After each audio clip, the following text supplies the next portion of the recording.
Well, hey everybody, I'm John Rithlin, back with the third part of every WCW Tag Team Champion ranked from worst to best. And this will probably be the last part, though I don't want to rush through all my favorites, so if I run long, I'm trying to do these videos under 30 minutes, just under 30 minutes if possible. So if I end up doing a fourth part, it may just be a few minutes, but I don't want to rush through every single thing. Thank you guys, though, for loving the content on the channel. I really do appreciate it. If you missed the first two parts, the links will be up here. I will space them out a little bit. And let me know what you guys think.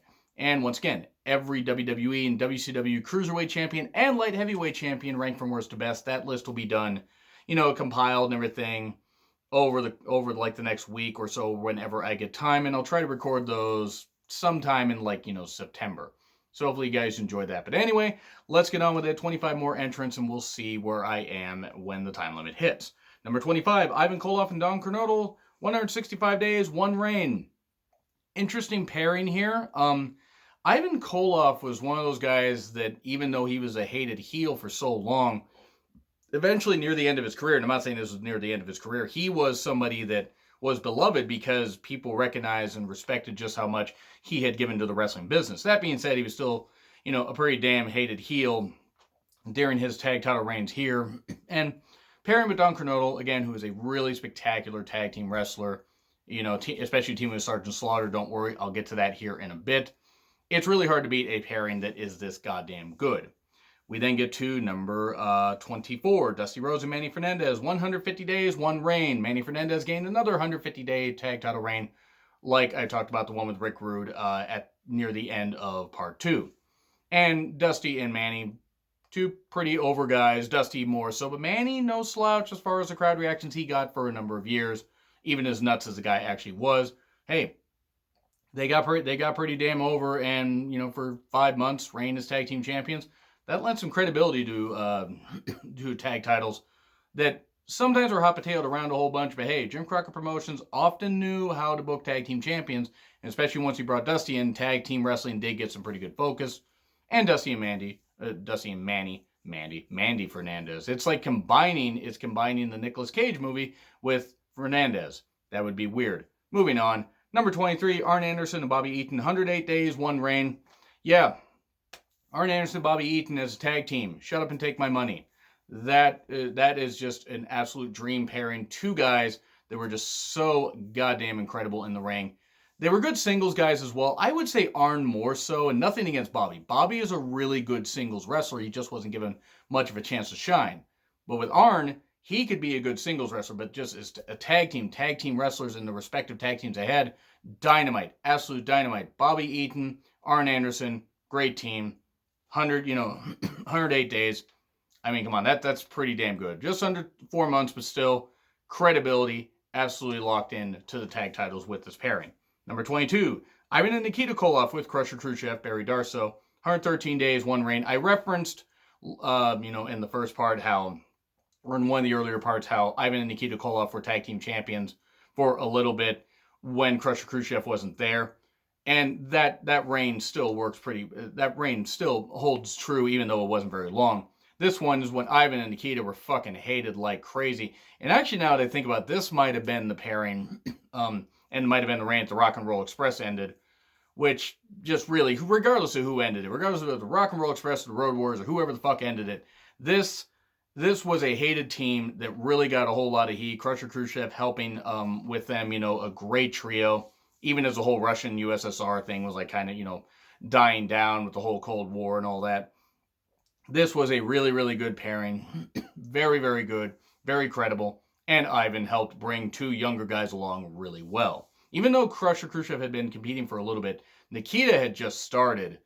And Ivan lent him so much credibility, especially with his promos, like gravelly voice and everything. He made Nikita seem like a big deal right off the bat.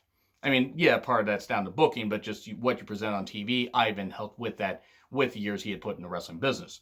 Number 21, Shane Douglas and Ricky Steamboat, 104 days, one reign. Referenced Starrcade 92 before. Douglas and Steamboat are a forgotten tag team. They competed with the Hollywood Blondes before Douglas got released from WCW. And they were just a really, really good team. They were. Douglas was a great tag team worker and also a great ECW world champion.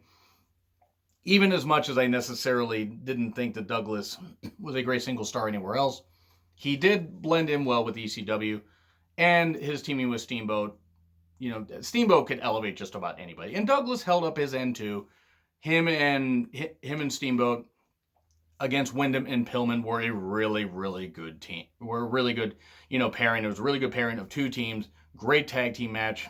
I would argue maybe the match of Starrcade 92, that and Vader and Sting in the King of Cable final, which I don't know what the fuck the King of Cable tournament was, but whatever. Those were two really good matches. I would encourage you guys to go check that out, though. Douglas and Steamboat, great team. Number 20, Fabulous Freebirds, 134 days, 2 reigns.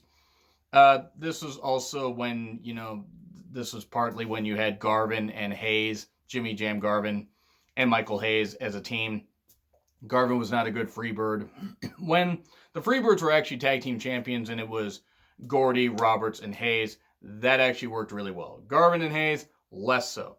I still got to put it over, even if I don't necessarily like Hayes, and even if I don't think Hayes was all that good of a worker. He's a hell of a talker. He was a hell of a tag team wrestler. He was. I mean, he could run his mouth. Gordy and Roberts, and especially Gordy, could carry the load in the matches. So got to put the Freebirds over here. Number 19, Olli Anderson and Stan Hansen, 185 days, 1 reign. Holy shit. Olli Anderson, probably one of the most miserable fuckers ever in the wrestling business, and Stan Hansen, one of the hardest hitters in the wrestling business. Olli Anderson, also a pretty goddamn big racist. But anyway, enough of that, even though that shouldn't be ignored. Stan Hansen and Olli Anderson, that's a pairing that you really could get behind, and you probably want to stay away from and not let them hit you, especially Stan, because he was nearsighted and he would just hit you with that big old lariat and wouldn't know how hard he's hitting you. Until you told him, oh crap, you popped my eyeball out. Wait, no, that was Vader in Japan. But Olli Anderson, Stan Hansen, that's the kind of team you really could, like, holy shit, like 2 powerhouse guys and like 2 rough and tough heels. It's hard to beat that. We then get to number 18, Baron von Raschke and Paul Jones, 165 days over 2 reigns. Baron von Raschke, a lot of people just remember him from his later time in the AWA and how he wasn't really all that mobile, which he'd been in the wrestling business for 20 plus years by that point. Baron von Raschke, for a period of years, was really good, solid worker. Singles wrestler, he was good. Tag team wrestler, he was better. And him and Paul Jones get mentioned a lot in this list because Paul Jones was a pretty damn good tag team wrestler. And got to mention him here, 165 days is nothing to sneeze at, even over 2 reigns. A combined, an average of 82.5 days. Still, got to mention him here. Got to give a shout out, even if I've only seen some footage of him. Still got to give a shout here. So we then get to number 17, Sting and Lex Luger, 154 days, 1 reign. I am not fond of giving credit to Lex Luger, have I mentioned that? But have to say, him and Sting were pretty good tag team champions. They competed against a whole bunch of teams, the Road Warriors. They competed against Harlem Heat. They competed against a bunch of other people. Now, there were a lot of times when they were featured in singles programs and not so much being featured on pay-per-view as tag team champions, including when Sting faced Giant at, on a pay-per-view, and Luger faced Giant on a pay-per-view when Giant was the world champion, because this was in '96 and things were a bit out of control before the NWO came.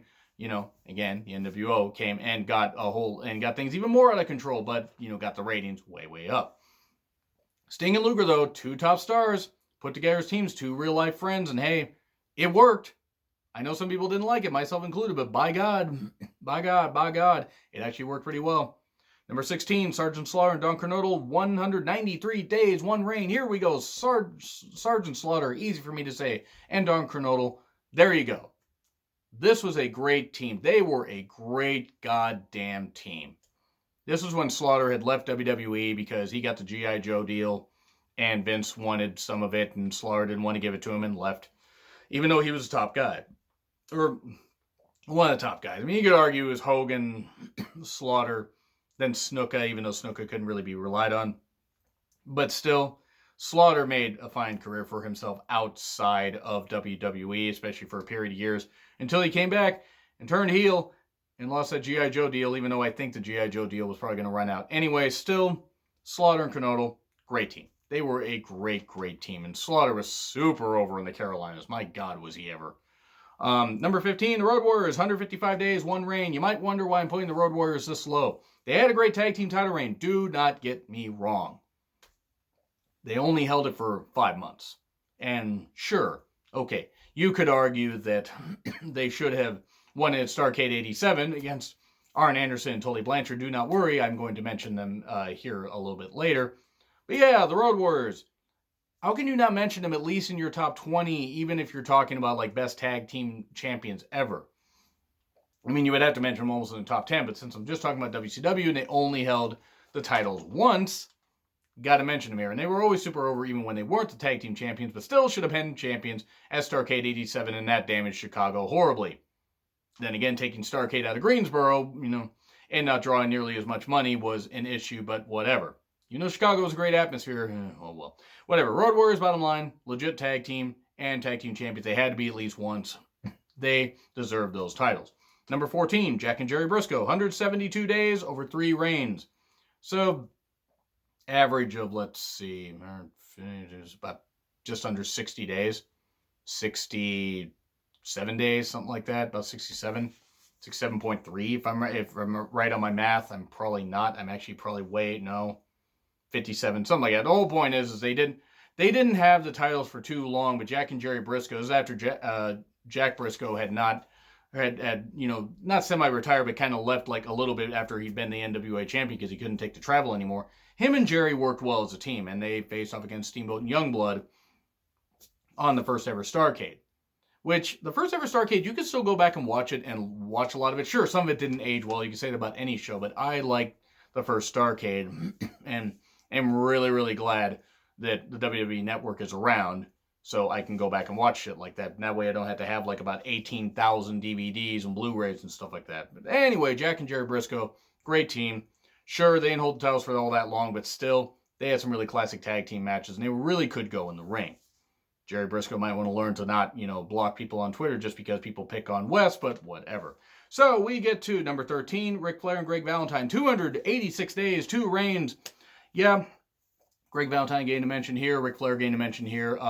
This is when Ric Flair was being brought up and stuff like that. And tag champion, singles champion, but not NWA champion yet. And Greg Valentine, Johnny Valentine's son, he could work. He could work with just about anybody. Sure, his outside views are what they are. They're stupid, but that is what it is. Greg Valentine still was a great tag team champion, a great tag team wrestler. And him and Flair worked well together. And I mean, come on, that's 286 days over 2 reigns, 143 days, each reign. I mean, not exactly, but like on average. It's hard to really argue with facts and figures. Some title reigns, like some people hold it for like, about a year and a half, like Brock with the Universal title, and it doesn't mean anything. But still, with this is back when tag team wrestling meant something, and title reigns were actually taken seriously to an extent, except when they were hot potato. But now we move on to a tag team that I don't really care for, but I gotta give credit to. It's number 12, the Nasty Boys. 3 reigns, combined 259 days. I never cared for the Nasty Boys. I just never thought they were all that good in the ring. But I will say, when they actually could do the brawling and when they actually cared, they could put on a pretty good match. And they were obviously used better here than they were in WWE or in WCW. They were used better than in WWE. Even though they were tag team champions at one point. I do want to make mention really, really quickly that in case you guys notice, sometimes I do the clearing of the throat or a little bit of coughing. I'm sorry. Allergies are a bitch. So just making mention of that. I'm trying to take measures to, prevent that. But sometimes my throat gets barred. It got barred a couple years ago when I had the bad flu and I got sick, like super sick. I lost 30 pounds. If you guys are long-time viewers of the channel, you remember it was around Elimination Chamber 2017. So that's kind of why sometimes I do this. Sometimes it doesn't flare up, sometimes it does. But try to take pauses and I try to take measures. I just want to mention that. A lot of you guys already know. Anyway, back to the Nasty Boys. Yeah, not my favorite team, but, when you hold the titles for over 80 days, each reign, 85 something days, about 85, 86 days, about 86, it's hard to really not mention that because, the Nasty Boys were seen as legit. Even if I don't necessarily think they were legit, they were featured as a star team. for a number of years. And they did work well together. And they worked well with other teams. Even if I'm not the biggest fan of them. Got to put a little bias aside right here. Number 11, the Hollywood Blondes, 169 days. Nice.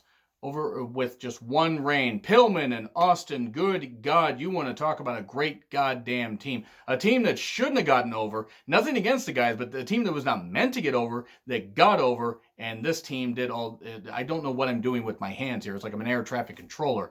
Let me just get a pen out and just do this. All this stuff. I don't know what I'm doing anymore. The whole point is Pillman and Austin were not meant to get over. They were just put together because they had no plans for them. And by God, that got over like crazy. And Austin, you know, who wore that gold cross, and people wondered why he wore that. Well, it's something that Pillman got for him. And it's something that meant a lot to him. And that's really, really good. And it speaks highly of how Austin views his friends, maybe not his wives necessarily, but how he views his friends, and how much Pillman meant to him, and how much Pillman meant to a lot of people. Austin and Pillman were a great, great tag team. They feuded with Steamboat and, I almost said Steamboat and Youngblood. That would have been odd since, you know, Jay Youngblood had been unfortunately dead for years. But they feuded with Steamboat and Douglas in a great series of matches. They feuded with the Horsemen. The legs were unfortunately cut out from under them, which, you know, that was a real shame right there. And then they were feuding by Clash of Champions, I want to say in November of 93, and then Austin was given the U.S. title, and then lost it to Steamboat, and then never regained it, or regained it briefly, and then lost it to Doug, and it was really stupid. But they were a great team. They made fun of Flair. They did a whole bunch of goddamn good shit. My God, the Hollywood Blondes were absolutely fucking awesome.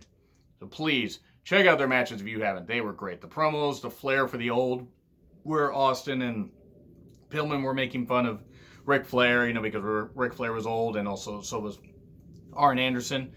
Even though I honestly think that age-wise, I don't think that Arn was quite as old. I mean, obviously he wasn't quite as old as Flair, but it's like it was just still good. It was just, you know, just so good what Pillman and Austin could do. So now top 10. Looks like I'm going to be able to complete this here on this list. So here we go. Number 10, Sean O'Haire and Chuck Palumbo, 205 days, one reign. You want to talk about a team that was featured well in later WCW, and actually one of the few things they did right, besides get rid of Vince Russo later in 2000. O'Haire and Palumbo, they were a damn good team. It's unfortunate Sean O'Haire is no longer with us. It's unfortunate Chuck Palumbo was never more than a tag team wrestler, even though I think he was much better in tag teams. O'Haire and Palumbo were really fucking good. And they were actually going to be really good in WWE as a team, and then just got fucking dropped like crazy. It's a shame. It's a real shame, honestly, as I think they could have been a good team for like a couple years, and I think they could have gotten a lot more out. WWE could have gotten a lot more out of them. Even though I liked the pairing of Billy and Chuck because I thought they worked well together, overtones aside, and the way WWE handled it, because I think the way WWE handled it was really bad when they could have made it mean a whole lot more. That being said, Palumbo and O'Haire, really good, and one of the few bright spots of later WCW. They were a damn good team. And feuded, if I'm right, I think they were feuding with DDP and Kevin Nash when they were the Insiders. And that was a good feud. It was short, but it was a good feud. And now we move on to the double one that I mentioned, I think, in the first part, where I said that here's two reigns that we're going to talk about, and we're going to combine them. The Outsiders, that was Nash and Hall. 5 reigns, combined 244 days. They also had a reign with 6, where 6 was involved, 231 days, 1 reign. And that shows a whole lot. That's like, you know, almost 500 days right there. If it had been 500 or been 221 days, we could have had 469. Nice. No, actually, we wouldn't have had 469. We would have needed to add a few more numbers to that. We would need to make it 225 days. I just like making jokes about the number 69. Can you tell? Whole point is Nash and Hall, from the moment they arrived, yeah, okay, it got stale after a while, but when they won the tag titles from Harlem Heat and kept feuding with people, feuding with like the Steiners, weighing the titles back, that kind of stuff. And 6, he was good for a while in WCW. I think they kind of undercut him, and sure, he may have had his issues and whatever. X-Pac actually, well, Sean Waltman has a really good podcast, by the way. If you haven't had a chance to listen to his podcast, it's pretty goddamn good. It's hard to argue with success. Nash, Hall, and 6 for a period of months, even just over a year, were really, really good and lent a ton of heel heat and credibility to that tag team division. So it's really hard to argue with success. Even if Nash and Hall shouldn't have been champions by the time we got 3 years into the run of the NWO, hey, it was what it was. And they held the titles for a goddamn long time. So, I mean, you know, at least maybe not necessarily the longest reigns, but they held them. They were always in the mix. And it was always that lurking feeling. I thought that was a good way to use them. Number 8, Midnight Express. Dennis Condry and Bobby Eaton. In 195 days, one reign. Yes, finally, the Midnight Express. Mentioned them in the top 10. I had to put them in the top 10, even though other figures you might have argued would be a bit bigger. 195 days, 6.5 months. That's pretty fucking good. That's really fucking good. And Condry and Eaton, Randy Rose and Dennis Condry and Eaton, Lane and Eaton. We don't talk about the new Midnight Express because it was terrible. It was not a good idea, good use of anybody. This is how you use teams. And this is classic tag team wrestling. Condry and Eaton were absolutely goddamn wonderful. Their feuds with everybody. And I mean, I'm talking from world class, Mid-South to here. Their feuds with the Rock and Roll Express in particular, and just all the stuff they were able to do. Thank God Dennis Condry, by the way, has beaten cancer. That is great news. Just want to make mention of that really quickly, but Eaton and Condry were such a goddamn dynamite team, and I know some of my viewers are going to appreciate that because they like old school tag team wrestling, but had to give a shout to Midnight Express here. How could I not? Especially for one reign being over 6 months, pretty damn good. And then we get to a reign that lasted a really long time until WCW withdrew from the NWA. Doom, Butch Reed, and Ron Simmons, first under masks and then not under masks. 282 days. Yes, this is how you book a tag team. Butch Reed, by this point, after this team, he was around a little bit, but he'd been around for a number of years, working in Mid-South and WWE and that kind of stuff. And Ron Simmons was just getting started. He had been in for a few years, but Butch Reed helped so much with credibility right there because people knew Butch Reed. They knew him from other territories. They knew, oh, wait, if he sees something in Ron Simmons, that gives Ron Simmons credibility. That allows for the team to really mean something. And I thought Doom was goddamn great. They were a really big powerhouse team when they were heels for a while, and then they did end up switching babyface, which was odd. But they were tag team champions for a good long while. And 282 days, I mean, fucking hell. You're getting closer to year territory. You're getting about 9 months into that or something like that. Close to 9 months. That's about what you should do with a tag team champion, a tag team that you want to lend credibility to and also make the titles mean something. And Doom were a really good team. And now we move on to Ricky Steamboat and Jay Youngblood. 347 days over 5 reigns. Again, I mentioned with Jack and Jerry Briscoe, they competed at the first Starrcade. A shame, really, about Jay Youngblood. He died very, very young. Steamboat and Youngblood, though, really fucking good team. If you get a chance to see their stuff on YouTube, WWE Network, check them out. They were really fucking good. Prime Steamboat actually hadn't even quite hit his prime yet. And Jay Youngblood, again, such a shame what happened to the young man. But him and Steamboat were so fucking good. And the fact that Crockett trusted them to, help elevate tag team wrestling on a worldwide stage, closed circuit stage, but still a worldwide stage like Starrcade 83, that showed just how much faith he had in the team. And they were a damn good team. I encourage you guys to go check them out. Sure, they didn't have the titles for way too long. Like, if you combine it, it's like, just under 70 days for each reign. Still, they were a good team. And they were a really good babyface tag team. They get a whole lot of sympathy and make fiery comeback. And Steamboat just was built like a freaking Greek god at that point. And Youngblood was really good as well. Number 5, Arn Anderson and Tully Blanchard. 2 reigns, 323 days, between the reigns. Yes, Arn and Tully, my God. Even if they were in WWE, they were a great team. But fucking hell, the heat they could get. Facing the Road Warriors, Rock and Roll Express, facing Midnight Express in that feud that never really fully got started because of why Arn and Tully left. And they had reasons. I don't blame them necessarily. It was kind of how Dusty did things.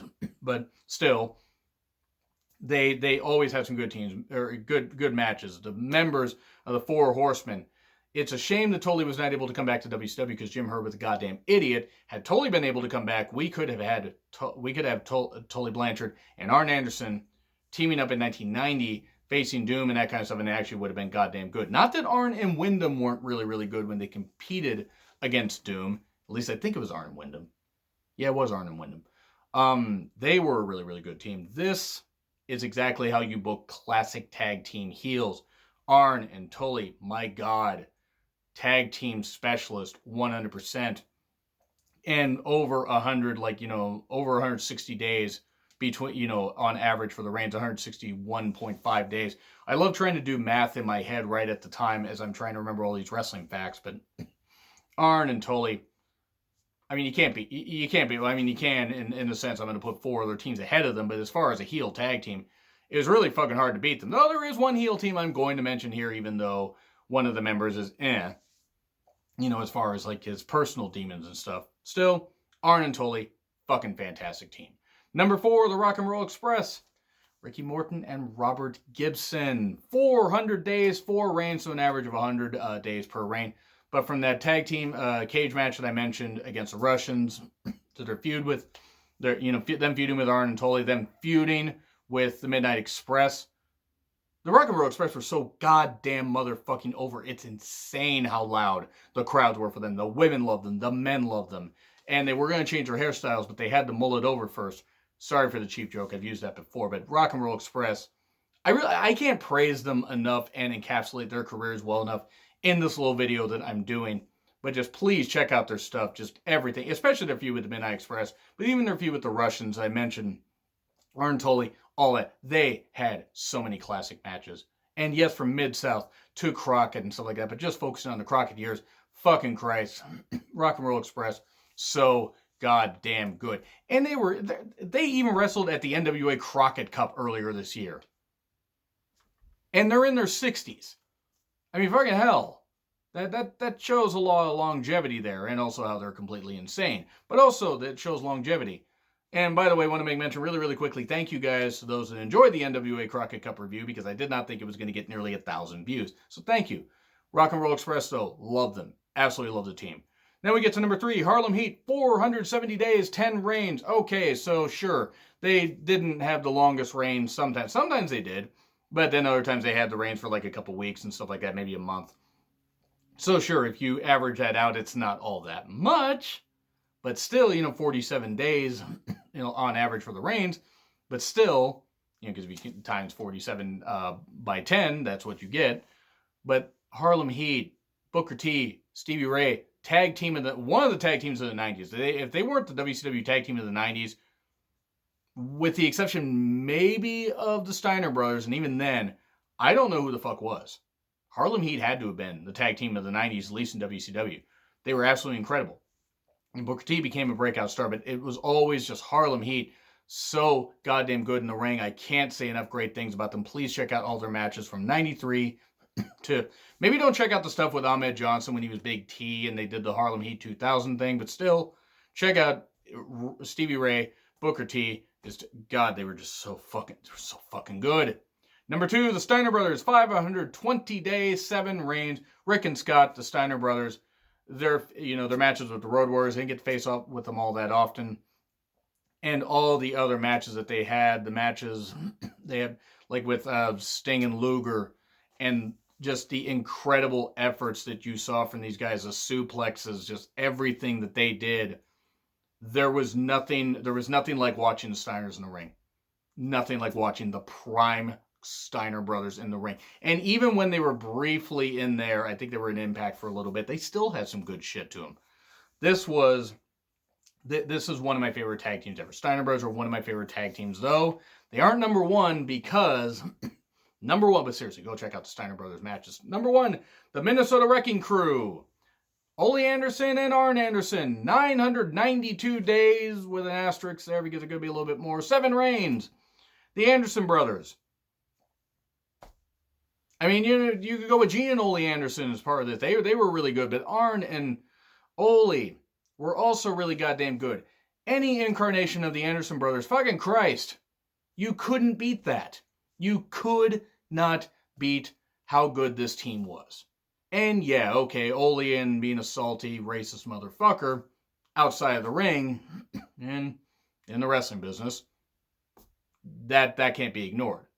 But what also can't be ignored is just how goddamn good he was as a heel and how he helped bring Arn along. The fact that they weren't brothers, but they looked like brothers is absolutely astounding. I'm convinced they are brothers, even though DNA tests would probably prove otherwise. They were just great. But yeah, but Olli and Gene Anderson, Arn and Olli Anderson, Minnesota Wrecking Crew, got to make mention of just both those pairings. Absolutely fucking great. In 992 days, nearly 1,000 days as tag team champions, over 7 reigns. That's absolutely incredible. And they have to be mentioned as the best WCW tag team champions ever. So that's going to be the end of the list right here. So once again, the Cruiserweight, light heavyweight / light heavyweight list will be done at some point, but I hope you guys have enjoyed this list. Thank you for coming along with me on this journey. Like, share, subscribe, Twitter handle in the description. I'm John Ritland. I'll see you soon.